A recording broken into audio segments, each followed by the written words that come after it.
महमूद खान अजगज़ई साहब, मुस्तफ़ा नवाज़ खोखर साहब और तमाम जो मैनेजमेंट है उसका शुक्रगुजार हूँ कि आपने हमें यहाँ दावत दी। जब जावेद हाशमी साहब ने जिक्र किया कायद आज़म का, तो मैंने रिक्वेस्ट की कि मुझे क्यों मिल गया, तो इसलिए मैंने गुजारिश की कि मैं ज़रा पहले बात कर लेता हूँ। पहली बात तो ये है कि जी ये कोई पहली दफ़ा इस्लामाबाद में आल पार्टीज़ कॉन्फ्रेंस नहीं हुई जिसमें कि सियासी जमातों और वकला और मीडिया के अलावा सिविल सोसाइटी को भी बुलाया गया है। ऐसी बहुत सी आल पार्टीज़ कॉन्फ्रेंस जो है वो इस्लामाबाद में हो चुकी हैं। मैं बहुत ज़्यादा माजी में नहीं जाऊँगा। माजी करीब में मुझे याद है कि यहाँ पे जो बहुत से जोमा तशरीफ़ फरमा है उनमें से कई जोमा 2016 में जो BNP की एक आल पार्टीज़ कॉन्फ्रेंस हुई थी उसमें मौजूद थे। फिर 2019 में भी एक ऑल पार्टीज़ कॉन्फ्रेंस हुई थी JUI की, उसमें भी मौजूद थे। उसके बाद यहाँ पर इस्लामाबाद के एक होटल में एक और आल पार्टीज़ कॉन्फ्रेंस हुई जिसके नतीजे में PDM का वजूद आया, मार्ज वजूद में आई PDM। तो उस वक्त इमरान खान साहब की हुकूमत थी। तो किसी भी हुकूमत ने जो 2016 में थी या 2019 में थी उसने इस एक्टिविटी को रोकने की कोशिश नहीं की जो कि इनडोर एक्टिविटी है। लेकिन ये हम पहली दफ़ा देख रहे हैं कि चंद माह पहले भी कोशिश की गई थी। इस्लामाबाद के एक होटल में एक आल पार्टीज़ कॉन्फ्रेंस बुलाई गई, उसमें लोग दूर दूर से आए, उसको नहीं होने दिया गया, उसको रोक दिया गया। और अब आज एक दफ़ा फिर ऐसा ही हुआ है। मुझे याद है कि 2021 में जब PTI की हुकूमत थी तो सुप्रीम कोर्ट बार एसोसिएशन के सदर थे लतीफ़ आफरीदी साहब, तो उन्होंने भी एक आल पार्टीज़ कॉन्फ्रेंस बुलाई थी। तो उसमें उन्होंने वकला और सिविल सोसाइटी और पॉलिटिकल पार्टीज़ के साथ साथ मीडिया के नुमाइंदों को भी बुलाया। तो उन दिनों में मुझ पर पाबंदी थी और इमरान खान साहब वज़ीर आज़म थे। तो मैंने वहाँ पर ज़ाहिरी बात है यही कहा कि भाई लोग कहते हैं कि पाकिस्तान में सेंसरशिप नहीं है, तो मैं सेंसरशिप की चलती फिरती तस्वीर हूँ। तो उस पर बहुत लोग नाराज़ हुए थे। तो आज उस वक्त तो सिर्फ मैं एक आदमी था। आज जब मैं आपसे बात कर रहा हूँ तो हमारे 6-7 जो सहाफ़ी हैं, 6-7 एंकर्स जिनका ताल्लुक मुख्तलिफ TV चैनल्स के साथ है वो ऑफ एयर हैं।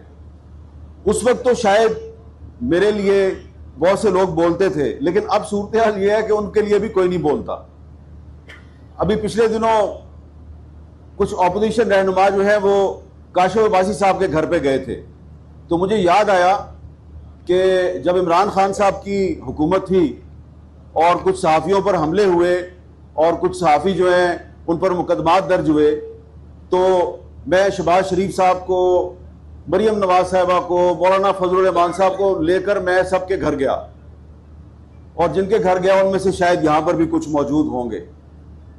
तो ये मैं आपको ये सारी बात इसलिए बता रहा हूँ महमूद खान अजगज़ई साहब कि हम इमरान खान के दौर में भी ये कहते थे कि सहावत पर पाबंदियाँ नहीं लगनी चाहिए, आईन पाकिस्तान पर अमल दरामद होना चाहिए। हम आज भी यही कहते हैं। हमारा मौक़िफ़ नहीं बदला, हुकूमत बदल गई है, हालात नहीं बदले, हमारा मौक़िफ़ भी नहीं बदला। आप भी उस वक्त यही कह रहे थे, आप आज भी यही कह रहे हैं। लेकिन ये कहना, मेरा भाई है मुस्तफ़ा नवाज़ खोखर, उसने कहा जी कि देखें इमरान खान के दौर में भी आल पार्टीज़ कॉन्फ्रेंस होती थी लेकिन उसने नहीं रोकी। बात आपकी दुरुस्त है, उन्होंने नहीं रोकी, लेकिन उनके दौर में भी मीडिया पर पाबंदियां लगती थी, पॉलिटिकल पार्टीज को विक्टिमाइज किया जाता था, हम उसके खिलाफ आवाज उठाते थे। जो हमारा मौक़िफ़ उस वक्त था 2019 में, 2020 में, 2021 में, हमारा मौक़िफ़ आज भी वही है 2025 में। अच्छी बात है कि अब आपका मौक़िफ़ भी बदल गया है, आप भी हमारे साथ एग्री करते हैं और इसलिए हम यहाँ पर मौजूद हैं आपको बताने के लिए कि आपका मौक़िफ़ बदला है। हम इसको खुशाइन समझते हैं कि पहले आपके दौर में सहाफ़ियों पर पाबंदियाँ लगती थी, आप खामोश रहते थे। पॉलिटिकल पार्टीज़ जो है उनको विक्टिमाइज किया जाता था, इंसानी हुकूक की खिलाफवर्जियां होती थी, आप खामोश रहते थे। अब आप बोल रहे हैं तो बड़ी अच्छी बात है। और जो जावेद हाशमी साहब ने बात की कायदे आजम की, ये बात सबसे अहम है। देखिए, कायदे आजम मोहम्मद अली जिन्ना जो हैं वो सिर्फ एक वकील नहीं थे, बहुत से लोग नहीं जानते, बाकायदा इस पर एक नहीं दो किताबें मौजूद हैं। कायदे आजम मोहम्मद अली जिन्ना एज अ जज, वो जज भी रहे, उन्होंने बतौर जज भी काम किया, और जो बतौर जज उनके फैसले हैं वो अवेलेबल हैं, किताबी सूरत में मौजूद हैं। तो वो वकील भी थे, जज भी थे, सियासतदान भी थे, और बतौर पार्लियामेंटेरियन उनकी जो तकरीरें हैं लेजिस्लेटिव असेंबली ऑफ इंडिया में, उन तकरीरों पर मुश्तमिल एक किताब भी मौजूद है, जिन्ना एज अ पार्लियामेंटेरियन। जितनी भी बातें अभी महमूद खान रजकजई साहब ने और जावेद हाशमी साहब ने की हैं, ये बातें सही हैं या गलत, जाहिर बात है हुकूमत कहेगी गलत बातें हैं। तो मैं उनको रिक्वेस्ट करूंगा कि दो किताबें निकाल लें आप, कायदे आजम मोहम्मद अली जिन्ना एज अ जज, कायदे आजम Mohammad Ali Jinnah as a parliamentarian, दोनों किताबें सामने रखें, और फिर यहां पर जो बातें हो रही हैं उनको सामने रखें, और आप फैसला कर लें कि कौन सही है कौन गलत है। कायदे आजम मोहम्मद अली जिन्ना ने पार्लियामेंट में रोलेट एक्ट की जब मुखालफत की, तो उन्होंने कहा था कि बगैर ट्रायल और बगैर मुकदमे के किसी भी शख्स को 1 मिनट के लिए भी गिरफ्तार करना या जेल में रखना जो है वो उसको गलत समझते हैं। It is the violation of the constitution, और ये कानून की खिलाफवर्जी है। 1 मिनट के लिए भी आप किसी ऐसे शख्स को जेल में नहीं रख सकते, पुलिस की कस्टडी में नहीं रख सकते जिसके खिलाफ कोई मुकदमा नहीं है या उसका ट्रायल नहीं हो रहा। जुडिशियल ट्रायल का लफ्ज उन्होंने इस्तेमाल किया। अब आप मुझे बताएं कि इस वक्त जो हमारी अदालतें हैं उनके पास ऐसे कई मुकदमात हैं कि जिसमें जो मुल्जिम है वो पुलिस की कस्टडी में है, उसके खिलाफ मुकदमा ही नहीं है या उसको लापता किया हुआ है। बंदा गिरफ्तार पहले होता है, उसके खिलाफ मुकदमा बाद में कायम होता है। तो वही कायदे आजम जो है उन्होंने जो प्रेस एक्ट ऑफ इंडिया था उसके खिलाफ भी तकरीर की। ना सिर्फ ये किया बल्कि 124A सेडिशन, बगावत, इसके तहत कुछ सहाफी हैं उन पर मुकदमा दर्ज किए अंग्रेज सरकार ने, वो उनके वकील बन गए और उनकी वकालत की। अब वही जो 124A है उसके तहत आज के पाकिस्तान में भी अभी तक मुकदमे दर्ज होते हैं। तो ये मैंने बात इसलिए कर रहा हूं कि हाशमी साहब ने कायदे आजम की बात की, तो जो कुछ भी हम आज यहां पे गुजारिशात कर रहे हैं या जो बात मैं करने के लिए आया हूं, वो वही बातें हैं जो हमने कायदे आजम मोहम्मद अली जिन्ना की तकरीरों में पढ़ी हैं, उनके बयानात में सुनी है और उनकी स्ट्रगल से हमने सीखा है। कोई भी बात जो है वो 1973 के आइन के खिलाफ नहीं है। बात यहां पे ये हो रही है कि हमने आइन का तहफ़्फ़ुज़ करना है। तो जब 2016 में मुस्लिम लीग नून की हुकूमत ने पीका कानून मंजूर किया और कहा जी कि हम फेक न्यूज़ के खिलाफ एक कानून ला रहे हैं, तो हमने उस वक्त भी कहा था कि आप फेक न्यूज़ के खिलाफ नहीं हैं, आप दरअसल मीडिया की आवाज़ दबाना चाहते हैं। तो उस वक्त हमारी बात नहीं सुनी गई और फिर बाद में वो कानून पीका 2016 मुस्लिम लीग नून के वर्कर्स के खिलाफ इस्तेमाल हुआ, वर्कर्स के खिलाफ इस्तेमाल हुआ और उनको गिरफ्तार किया गया और फिर मुस्लिम लीग नून उसकी मुखालफत कर रही थी। फिर 2021 में इमरान खान साहब वजीर आजम थे, तो पार्लियामेंट से वो कानून मंजूर नहीं हो सका या उसमें तरमीम नहीं हो सकी। सदारती ऑर्डिनेंस के जरिए पीका अमेंडमेंट ऑर्डिनेंस 2021 जो है उसको एक सदारती ऑर्डिनेंस के जरिए इन्फोर्स किया गया। हमने उसकी मुखालफत की, अदालत में गए, इस्लामाबाद हाई कोर्ट से उसके खिलाफ स्टे लिया। मैं आपको ये बातें इसलिए याद दिला रहा हूं, कुछ लोगों को बुरी भी लग रही होंगी, हमारा मौकफ नहीं बदला।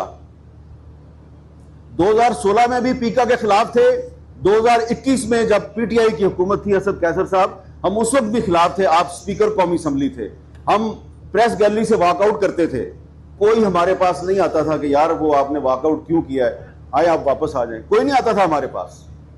अब जब 2025 में इस हुकूमत ने, शहबाज शरीफ साहब की हुकूमत ने उसी पीका कानून को मजीद सख्त करके एक एक्ट ऑफ पार्लियामेंट बनाया और कोई उस पर डिबेट नहीं कराई, तो हमने इनको याद दिलाया कि जनाब वजीर आजम साहब, जब 2021 में इमरान खान की हुकूमत ने ये कानून जो है इसको ऑर्डिनेंस के जरिए नाफिज किया, तो हमने पार्लियामेंट हाउस के बाहर एहतजाज किया, हमने कैंप लगाया। आप वहां पर आए, बिलावल साहब आपके साथ थे, मौलाना फजलुर रहमान आपके साथ थे, आप जूते उतार के हमारे साथ उस प्रोटेस्ट में बैठ गए जमीन पर और आपने हमारे साथ इज़हारे यकजहती किया। अब आप वही जो पीका कानून है उसको मजीद सख्त करके पार्लियामेंट में बगैर डिबेट के उसको आप इन्फोर्स कर रहे हैं, तो ये आप गलत कर रहे हैं।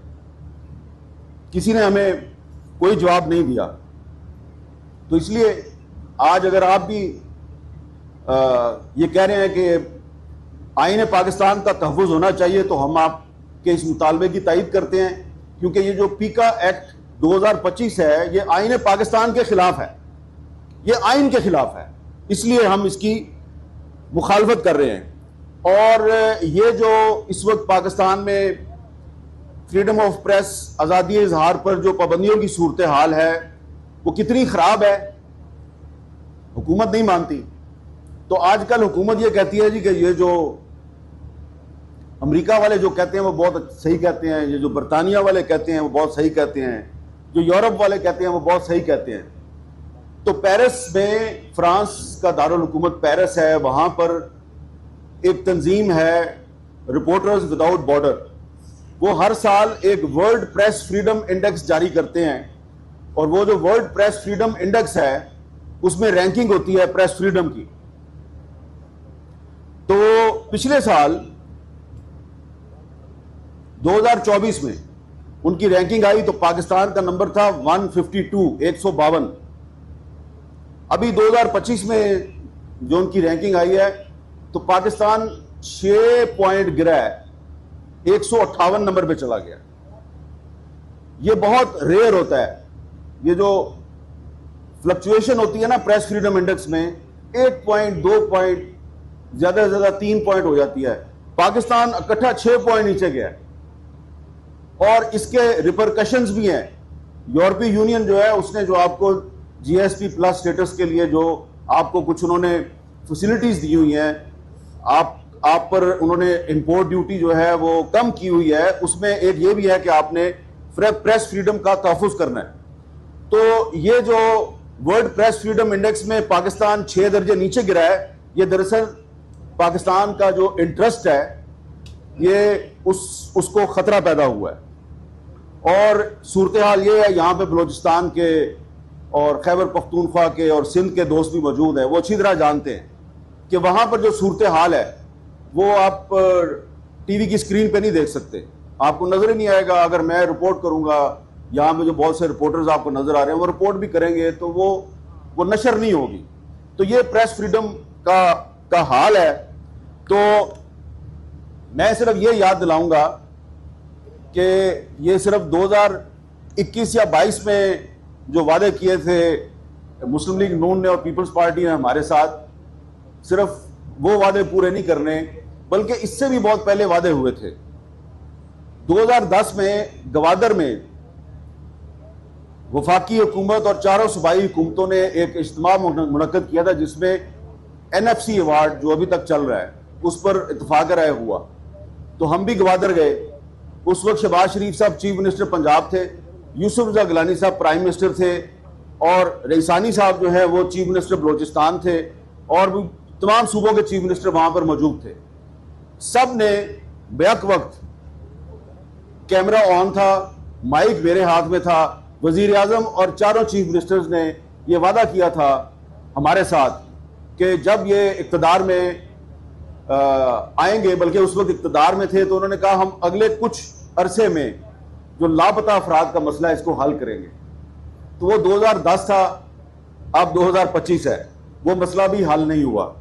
तो इसलिए मेरी आपसे गुजारिश है कि पाकिस्तान में आज़ादी सहाफ़त की जो सूरत हाल है और जो आइन की खिलाफ वर्जी हो रही है, बहुत से मामलात में हो रही है, लेकिन ये जो इलीगल डिटेंशंस हैं, इन्फोर्स डिसअपीयरेंसेस हैं, ये तो डायरेक्टली आर्टिकल 10A की खिलाफ वर्जी है। और इसमें हमारे जो बहुत से सहाफ़ी हैं, दोस्त हैं, कुलीग्स हैं, वो उठाए जाते हैं। जब उठाए जाते हैं तो उससे पहले वो बहुत कुछ बोल रहे होते हैं, जब वो वापस आते हैं तो फिर उनको जुबान को ताला लग जाता है। तो ये एक आज़ादी सहाफ़त के लिए भी बहुत बड़ा ख़तरा है। और इसके अलावा जो गैरत के नाम पर कत्ल है, ये भी एक बहुत बड़ी खिलाफ वर्जी है आइन की। इन मामलात पर आपको यहाँ पर किरारदादें मंजूर करनी चाहिए। और आखिर में सिर्फ ये गुजारिश है, तारीखी तनाजुर में बात कर रहा हूँ क्योंकि ये तहरीक तहफ़्फ़ुज़ आइन के प्लेटफॉर्म से ऑल पार्टीज कॉन्फ्रेंस हो रही है। यहाँ पर मैं सिर्फ एक तारीखी तनाजुर में एक बात करना चाहता हूँ कि ये जो 1973 का आइन है, इसमें अभी भी बहुत सी इंप्रूवमेंट की गुंजाइश है। लेकिन जिसने इस आइन के साथ खिलवाड़ किया, जिसने इस आइन की खिलाफ वर्जी की, ख्वाह वो कोई मिलिट्री डिक्टेटर था या सिविलियन हुक्मरान था, उसका अंजाम अच्छा नहीं हुआ। नाम मैं नहीं लेता, आप अपने आप से पूछ लें। जो आईन पाकिस्तान 1973 की खिलाफ वर्जी करता है, इसको तोड़ता है, इसकी वायलेशन करता है, तो फौरी तौर पर उसके साथ कुछ नहीं होता। उस वक्त वो समझता है मैं बड़ा मजबूत हूं, मेरा कोई कुछ नहीं बिगाड़ सकता, जैसा कि इस वक्त भी यही सूरत हाल है। लेकिन वक्त गुजरने के साथ साथ इस आइन में अल्लाह ताला ने पता नहीं कौन सी ताकत डाली हुई है, या इस आइन में पता नहीं ऐसी कौन सी आर्टिकल्स हैं जिनकी वजह से इस आइन में कोई ऐसी ताकत है कि जो इसके साथ खेलता है, इसकी तौहीन करता है, वो इबरत की मिसाल बन जाता है। ना सिर्फ अवाम में बल्कि तारीख में इबरत की मिसाल बन जाता है। और क्यों बनता है, ये आपको वकला हजरात बनाएंगे। मुझे दीजिए इजाजत। अल्लाह हाफ़िज़, बहुत शुक्रिया।